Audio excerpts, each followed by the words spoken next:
Cyber crime બ્રાન્ચનો સપાટો Katargam સરથાણામાં share બજાર e commerce અને online gaming ફ્રોડનું racket ઝડપાયું છે. દર્શક મિત્રો, 43 ખાતામાં ₹20 કરોડના વ્યવહાર મળ્યા છે. 8ની ધરપકડ અને 6 વોન્ટેડ છે.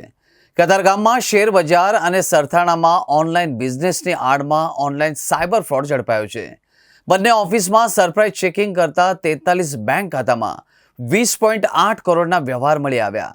સાયબર ક્રાઇમે 24 phone, 3 laptop, 20 debit card, 3 credit card, 19 passbook, 22 chequebook અને 1.95 લાખ રોકડ, 3 રાઉટર, 29 રબર સ્ટેમ્પ, 17 પાન કાર્ડની નકલ, 21 આધાર કાર્ડની નકલ અને 9 ભાડા કરાર કબજે કર્યા હતા. સૂત્રધાર મીત 2 વર્ષ પહેલા ગોવામાં પાટણના જતીન ઠક્કરનું ગેમિંગ ફંડની એન્ટ્રીનું કામ કરતો હતો. પછી તેણે શેર બજારનું કામ શરૂ કર્યું. જતીન સાથે કામ કરતા અમદાવાદના કરણ દેસાઈના સંપર્કમાં આવ્યો હતો. કરણે ફંડ ટ્રાન્સફર કરવા ફ્રેન્ચાઇઝી આપી હતી. 155 નંબરની ફ્રેન્ચાઇઝી, જેના પર લિયોપે લાઈવ નામની વેબસાઇટ પર કામ કરતો હતો. ઓનલાઈન બેટિંગની website Lotus Book, Reddy, Anna Jannat, Fair Play અને મહાદેવ ફંડમાં આવતું હતું. જે ખાતાઓમાં ટ્રાન્સફર કરાતું હતું, આ માટે મિતને ₹80,000નો પગાર મળતો હતો. મિતે પોતાના ઘરે મહારાષ્ટ્રના યશ અને ઋષિકેશને રાખી તેમને લેપટોપમાં બેંકની ડિટેલ અને રૂપિયા વિડ્રો કરવા સહિતનું કામ કરાવતો હતો. બંનેને કરણ 25,000નો પગાર આપતો હતો. નિલેશ સોલંકી એરપોર્ટથી ઝડપાયો છે. કાપડ દલાલ નિલેશ મિતને ખાતા આપતો હતો. એક ખાતા પર 25,000 મળતા હતા. નિલેશે પોતાના 2 મિત્ર હર્ષ, વિવેક, નિકિન, રવિન્દ્ર સહિત 17 ખાતા આપ્યા હતા. જિગ્નેશની પૂછપરછમાં તેણે મિત્ર જીતેન્દ્ર વાડોદરિયા સાથે ભાગીદારીમાં 2.5 વર્ષથી ઓફિસ ખોલી, જેમાં ઈ કોમર્સના નામે સાયબર ફ્રોડ અને ઓનલાઈન ગેમિંગના 1.35 કરોડ મેળવવા 12 બોગસ કંપની ઊભી કરી હતી અને બેંકમાં કરંટ ખાતા ખોલાવવામાં આવ્યા હતા. માનનીય ગૃહમંત્રી સાહેબની સૂચના અને સીપી સાહેબના માર્ગદર્શનમાં અમે સાયબર ક્રાઇમ સેલ દ્વારા સુરત શહેરમાં જુદા જુદા વિસ્તારોમાં આવેલ શોપિંગ કોમ્પ્લેક્સ અને ઓફિસોમાં રેડ હાથ ધરવામાં આવેલ હતી અને આ રેડ માટે ડીસીપી સહિત તમામ અધિકારીઓ અને માણસોને લઈને 10 ટીમો બનાવવામાં આવેલ હતી અને એક જ ટાઈમ પર એક જ વખતમાં 5 અલગ અલગ જુદા જુદા જગ્યા પર રેડ કરીને અમે લોકોએ અત્યાર સુધીમાં 2 ગુનાઓ દાખલ કર્યો છે.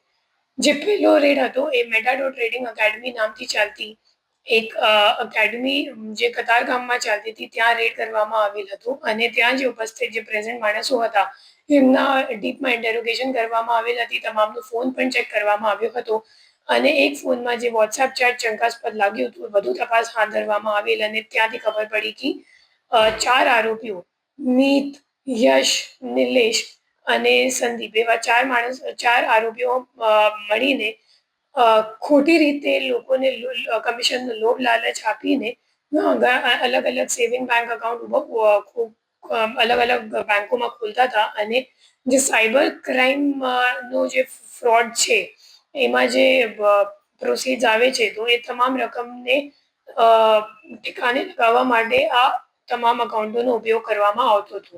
એમના પાસેથી અમે લોકોને 25 જેટલા અકાઉન્ટો તો ત્યાં સ્થળ પર મળી ગયું અને જે 25 જેટલા અકાઉન્ટની વિગત અમે લોકોએ કાઢી તો ખબર પડી કે અત્યાર સુધીમાં એ લોકોએ 3.5 કરોડ જેટલા ઓલરેડી તમામ બેંક અકાઉન્ટમાં ઓલરેડી ટ્રાન્ઝેક્શન્સ થઈ ગયું છે.